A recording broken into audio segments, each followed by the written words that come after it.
Halo teman-teman semua, perkenalkan nama saya Resti Andris. Saat ini saya kuliah di Universitas Kristen Satya Wacana atau disingkat dengan UKSW. Nah, di kampus ini saya mengambil jurusan psikologi. Saya angkatan 2018. Baik teman-teman, sebelum kita masuk di tema kita pada video kali ini, saya mau sharing ke teman-teman tentang aktivitas saya di masa pandemi ini. Jadi, aktivitas saya di kos itu salah satunya yaitu kuliah, terus buat tugas, terus saya masak, terus saya nyuci baju, terus saya makan, tidur lagi, seperti itu teman-teman. Dan selain itu, saya juga bersyukur karena ada masanya pandemi ini, saya bisa berdiam diri di kos, terus saya lebih bermain dengan benda-benda yang ada di kos saya, seperti itu teman-teman. Dan di masa pandemi ini kita tetap jaga jarak ya teman-teman. Kalau teman-teman keluar, jangan lupa selalu memakai masker. Mungkin itu saja yang dapat saya sampaikan dan share ke teman-teman aktivitas saya di kos. Nah teman-teman, saat ini kan kita dihimbau untuk berdiam diri di rumah. Jadi semua yang kita lakukan itu melalui dari rumah, seperti kita kuliah, beribadah, rapat, ikut seminar, semua itu pasti kita lakukan dari rumah. Dan masih banyak lagi yang kita lakukan dari rumah.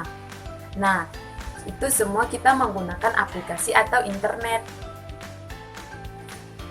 Oke teman-teman, sekarang saya mau menjelaskan ke teman-teman tentang motivasi belajar menggunakan internet. Nah, internet ini juga merupakan media pembelajaran bagi kita semua. Entah itu melalui HP atau komputer, dan sebagainya. Dan di masa pandemi ini juga, itu yang selalu kita gunakan teman-teman.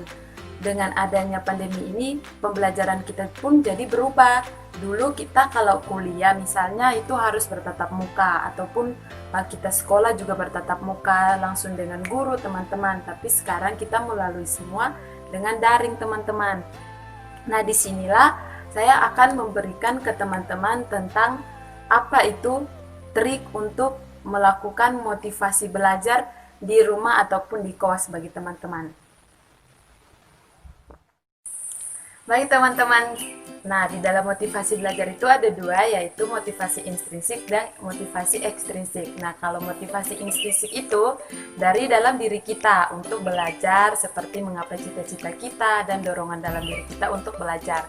Nah kalau ekstrinsik itu adanya pengaruh lingkungan, jadi saat kita belajar kita harus tahu nih keadaan lingkungan kita. Kan ada juga lingkungan yang bisa ribut tapi kita dapat belajar. Ada juga orang yang bisa belajar dengan lingkungan yang harus sunyi. Seperti itu teman-teman. Nah, teman-teman, sekarang juga ada indikator dalam motivasi belajar. Yang pertama itu ada hasrat dan keinginan untuk belajar.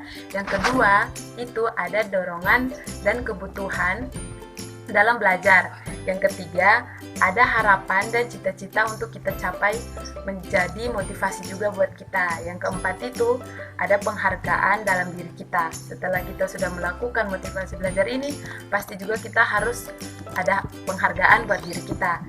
Yang kelima itu ada keinginan yang menarik untuk kita melakukan motivasi belajar ini. Yang keenam itu lingkungan sekitar kita, bagaimana cara kita belajar. Dan itu juga termasuk dalam proses dalam belajar kita, seperti lingkungan harus kondusif dan sebagainya. Nah teman-teman, selain juga ada indikator, saya akan memberikan tips belajar menurut saya yang saya lakukan sehari-hari.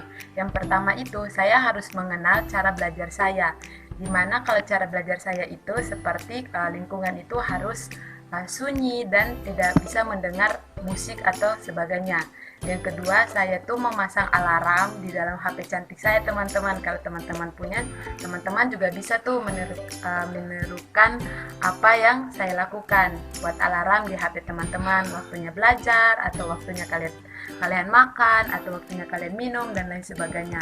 Terus saya juga salah satu yang paling saya suka dalam motivasi belajar saya memberikan foto keluarga atau orang tua saya, adik saya itu di meja belajar saya, dan saya menuliskan dalam satu note itu sebagai motivasi dalam belajar. Itu kata-katanya dari teman-teman saja, misalnya seperti saya, semangat belajar, seperti itu teman-teman, ingat orang tua.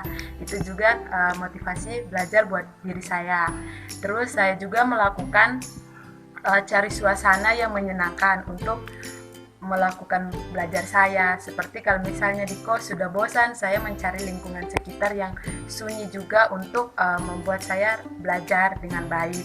Terus saya juga melakukan motivasi belajar bukan cuma dari diri saya, tapi ada dorongan dari orang lain seperti teman-teman kita memberikan support, atau di dalam organisasi juga itu. Nah, di dalam situ kita dapat berproses, dan di situ kita pasti mendapatkan motivasi belajar selain dalam diri kita sendiri.